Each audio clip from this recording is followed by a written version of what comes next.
बिस्मिल्लाहिर्रहमानिर्रहीम। आज हम एड्रीनल यानी एक एंडोक्राइन ग्लैंड है उसको हम एक्सप्लेन कर रहे हैं। इसकी इंट्रोडक्शन कुछ इस तरह है कि ये एक एड्रीनल यानी एंडोक्राइन ग्लैंड है, उसको हम सुप्रारीनल ग्लैंड भी कहते हैं, लाइफ सेविंग ग्लैंड भी उसको कहते हैं। लाइफ सेविंग ग्लैंड इसलिए कहते हैं कि ये डिफरेंट रीजन से different type of hormone release करता है और पूरी बॉडी में डिफरेंट ऑर्गन में उसका एक अहम रोल्स है, यानी ये डिफरेंट मेकेनिज़म को रेगुलेट कर देता है। अब उसकी शेप की बात करें तो ये स्मॉल ट्रायंगुलर शेप ग्लैंड है। ये किडनी के टॉप सरफेस पे ये ग्लैंड यानी ये किडनी है, ये एड्रीनल ग्लैंड है।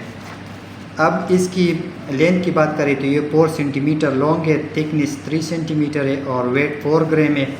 उसकी लोकेशन यानी एड्रीनल यानी 2 किडनी है, राइट और लेफ्ट, और हर एक किडनी यानी adrenal gland is located on the upper pole of each kidney, यानी उसका जो टॉप ऊपर सरफेस है इधर हर एक किडनी राइट और लेफ्ट दोनों पे ये ग्लैंड मौजूद होती है। अब उसमें मेजरली 2 पार्ट्स है, एक को हम एड्रीनल कॉर्टेक्स कहते हैं और दूसरे को हम एड्रीनल मेडुला कहते हैं। फिर उसका जो कॉर्टेक्स रीजन है उसमें 80% यानी वो ये हार्मोन रिलीज़ कर देता है और 80% रोल इसका है। अब ये जो आउटर रीजन है कॉर्टेक्स यानी ये उसका डायग्राम है, उसमें हमने अब ये ग्लैंड को हमने इधर पे एक्सप्लेन किया है। अब ये उसका कॉर्टेक्स यानी आउटर सरफेस है, इनर ये मेडुला है, मेडुला इसमें ये ब्लड वेसल है।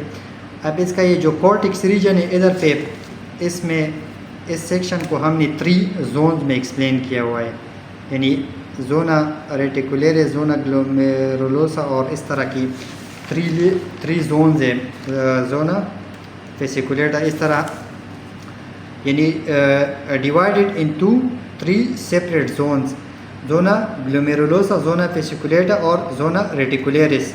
जो ग्लोमेरुलोसा है वो मिनरेलोकार्टिकॉइड को यानी इसको इसमें फिर कॉर्टिसोल, इसमें मिनरेलोकार्टिकॉइड में एल्डोस्टेरोन उस हार्मोन को हम एक्सप्लेन करें।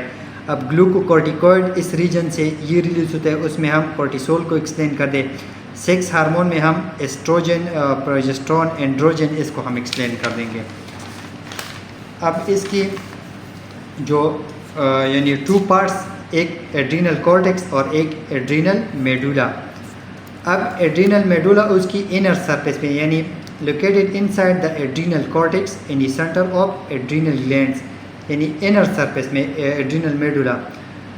अब इसमें जो यानी इन दोनों एड्रीनल कॉर्टेक्स और एड्रीनल मेडुला से एक envelope type of adipose capsule है जो उसकी प्रोटेक्शन कर देता है ग्लैंड्स के अराउंड। अब इसमें जो हार्मोन्स है यानी मिनरेलोकार्टिकॉइड जो जोना ग्लोमेरुलोसा इस जोन से रिलीज़ होती है। अब इसमें हम फिर एल्डोस्टेरोन को एक्सप्लेन कर देंगे। अब एल्डोस्टेरोन एक स्टेरॉयड हार्मोन है जो एड्रीनल ग्लैंड उसको सिक्रीट कर देता है। अब इसका फंक्शन क्या है कि ये साल्ट और वाटर की जो बैलेंस है उसको रेगुलेट कर देता है बॉडी में। स्मॉल इफेक्ट में इसका फैट, कार्बोहाइड्रेट्स, प्रोटीन इसके मेटाबॉलिज्म में भी इसका रोल है। अब उसकी सिंथेसिस कहाँ पे होती है, ये synthesize in the body from, अब ये उसकी सिंथेसिस यानी synthesize in the body from corticosterone, इसका जो स्टेरॉयड है वो कोलेस्ट्रॉल उससे उसकी सिंथेसिस होती है। अब amount 20 to 200 microgram per day उसका ये अमाउंट है। पार्ट्स कौन सा है, जोना ग्लोमेरुलोसा एड्रीनल ग्लैंड्स का। अब इसकी रेगुलेशन के लिए रेनिन एंजियोटेंसिन मैकेनिज्म इस सिस्टम इसको भी हम एक्सप्लेन कर दें कि ये पाथवे किस तरह होता है। अब रेनिन एंजियोटेंसिन पाथवे इसमें एक ग्रुप है यानी हार्मोन, एंजाइम, प्रोटीन यानी ये लिंक्ड है इसमें। अब इस सिस्टम को स्टार्ट करने से पहले जब बॉडी में ब्लड प्रेशर का लेवल लो हो जाए यानी इस साइकिल को स्टार्ट करने से पहले तो किडनी क्या कर देता है, ये एंजाइम को रिलीज़ कर देता है। इस एंजाइम को हम क्या कहते हैं, रेनिन, ब्लड स्ट्रीम में रिलीज़ कर देता है। अब ये रेनिन स्प्लिट होता है एंजियोटेंसिनोजेन में जो एक प्रोटीन है, यानी पीसेस में वह कन्वर्ट होता है। उसमें से एक पीस यानी एक पार्ट को हम एंजियोटेंसिन 1 का नाम देते हैं। अब ये एंजियोटेंसिन 1 इसमें ये स्प्लिट हुआ है लेकिन ये इनएक्टिव फॉर्म में है। एंजियोटेंसिन 1 इनएक्टिव है यानी उसका इफेक्ट नहीं है बॉडी में। अब फिर ये दोबारा उसको स्प्लिट इनटू पीसेस यानी पार्ट्स में एंजियोटेंसिन कन्वर्टिंग एंजाइम के थ्रू जो लंग्स में होता है, इसके थ्रू फिर ये पीसेस में कन्वर्ट होता है। अब उसमें से एक पार्ट को हम एंजियोटेंसिन 2 का नाम देते हैं, ये एक एक्टिव हार्मोन है। अब इसका रोल क्या है कि ये जो मस्कुलर वॉल है या आर्टरीज या आर्टीरियोल्स है उसको कॉन्स्ट्रिक्ट कर देता है, यानी नैरो कर देता है। जब ये कॉन्स्ट्रिक्ट कर दे तो उस नैरो यानी इस तरह ये नॉर्मल ट्यूब्यूल है। अब इसको कॉन्स्ट्रिक्ट कर दे तो इसमें से जो ब्लड पास होगी उसकी लेवल यानी ब्लड प्रेशर को ये इंक्रीज़ कर देगा, यानी एक नैरो ट्यूब से तो फिर वो तेज़ी यानी पास्ट यानी तेज़ी से पास होगी ब्लड की जो वॉल्यूम है। अब उसका एंजियोटेंसिन 2 का एक और रोल क्या है कि ये एड्रीनल ग्लैंड के जो एल्डोस्टेरोन है उसको रिलीज़ कर देता है। अब उसमें एक पिट्यूटरी ग्लैंड को भी स्टिमुलेट कर देता है, उधर से एंटी डाययूरेटिक हार्मोन या वेसोप्रेसिन इसकी रिलीज़ होती है। फिर ये दोनों जब कंबाइन होते हैं एल्डोस्टेरोन प्लस एंटी डाययूरेटिक जो हार्मोन है तो फिर ये किडनी में सोडियम की रिटेंशन वो कर देती है सोडियम की। और एल्डोस्टेरोन का क्या रोल है कि वो किडनी से यानी सोडियम को रिटेन कर देता है और पोटाशियम की एग्जिट यानी पोटाशियम को यूरिन के थ्रू बॉडी से एक्सक्रीट कर देते हैं, यानी आउट उसको एक्सक्रीट कर देते हैं बॉडी से। अब जब सोडियम का लेवल ब्लड स्ट्रीम में इंक्रीज़ हो जाए तो वो सोडियम यानी सोडियम अपने साथ वाटर को भी रिटेन कर देता है, यानी वाटर की एंट्रेंस भी होती है। जब वाटर की एंट्रेंस ब्लड स्ट्रीम में हो जाए तो इससे ब्लड की वॉल्यूम ज़्यादा हो जाती है, यानी राइज होती है, ब्लड की वॉल्यूम इंक्रीज़ होती है।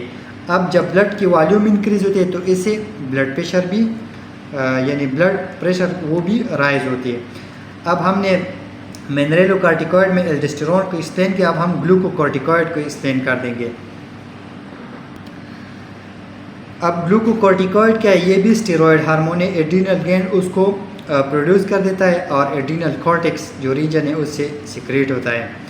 अब इसका एक्शन क्या है कि ये anti inflammatory, immuno suppressive action और मेटाबॉलिज्म जो पेट्स लिवर और इस तरह इसकी मेटाबॉलिज्म को कंट्रोल कर देता है।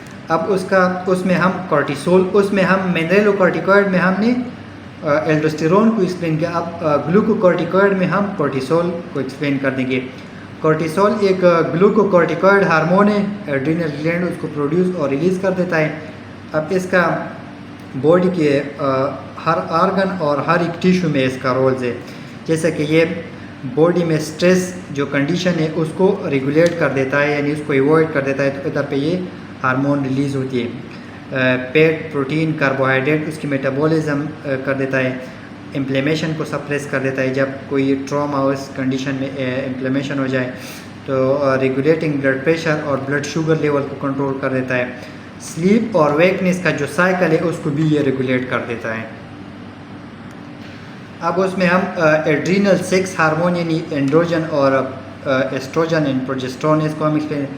अब एंड्रोजन क्या है, ये सेक्स हार्मोन का ग्रुप है, ग्रुप ऑफ सेक्स हार्मोन, यानी सारे जेंडर में इसकी मेकअप यानी ये मेकअप होती है, लेकिन जो मेल में एंड्रोजन उसकी ज़्यादा होती है, यानी हम इसको मेल यानी मेल भी कहते हैं, मेल यानी मेल हार्मोन यानी एंड्रोजन मेल में, और एस्ट्रोजन को हम फीमेल में कंसिडर कर देंगे।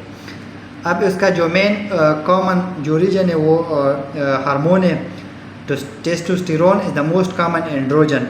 अब उसकी सिंथेसिस अगर मेल में की जाए तो ये जो टेस्टिकल है उसमें मेल रिप्रोडक्टिव सिस्टम है उसकी इस जगह में सिंथेसिस होती है। अगर फीमेल में बात की जाए तो ये ओवरीज में उसकी फीमेल रिप्रोडक्टिव सिस्टम में ये सिंथेसिस उसकी होती है। अब इसका फंक्शन क्या है, जो जब एक बंदा प्यूबर्टी स्टेज में पहुंचता है तो उसकी वॉइस मोटी हो जाती है, यानी आवाज़। अब उसको डीप वॉइस कहते हैं, यानी वोकल कॉर्ड लेंथनिंग। अब वोकल कॉर्ड जो लेरिंग्स इस रीजन में वोकल कॉर्ड एक ऑर्गन है, उसकी लेंथ यानी उसकी लेंथ की वजह से वॉइस की डीपनेस यानी डीपनेस आपको महसूस होगी, यानी एक मोटी साउंड आपको सुननी होगी। इसमें हेयर ग्रोथ ऑन फेस यानी चेहरे पर जो बाल और स्कार्फ रीजन पे, चेस्ट पे, अंडर आर्म और जेनिटल रीजन में यानी हेयर की ग्रोथ होती है, बाल की। स्पर्म की डेवलपमेंट होती है, bone density, muscle development, puberty, sexual desire and function, ये एंड्रोजन से रिलेटेड है। अब एस्ट्रोजन और प्रोजेस्टेरोन की बात करें तो ये along with progesterone estrogen is hormone secreted in the ovaries, ये हम फीमेल से रिलेटेड कर देते हैं, यानी फीमेल में ये होते हैं उसकी ज़्यादा जो प्रोडक्शन है। अब इसको हम ओवेरियन एस्ट्रोजन भी कहते हैं क्योंकि ये ओवेरियन उस स्टेज में उसकी प्रोडक्शन होती है। सिक्रीशन बिगेन अराउंड प्यूबर्टी, यानी जो प्यूबर्टी स्टेज में फीमेल में इसकी सिक्रीशन होती है और थ्रू आउट रिप्रोडक्टिव लाइफ तक, यानी प्यूबर्टी टू मेनोपाज स्टेज तक। अब इसका फंक्शन क्या है कि ये मेंस्ट्रुअल साइकिल यानी मंथली फीमेल में जो साइकिल होता है उसको रेगुलेट कर देता है और फीमेल के जो यूरिनरी ट्रैक्ट है उसको भी इफ़ेक्ट कर देता है और reproductive tract, bones, breast, skins, hair सब में इसका रोल है।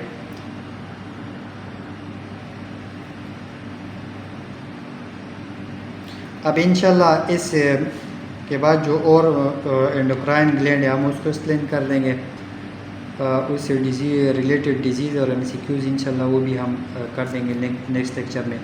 तो आपसे रिक्वेस्ट है कि चैनल को सब्सक्राइब और लाइक करें और बेल आइकन को प्रेस करें ताकि इससे रिलेटेड जो लेक्चर हम बनाते तो उस सीरीज़ में आपको उसके आसानी से आपको उसकी पहुंच हो।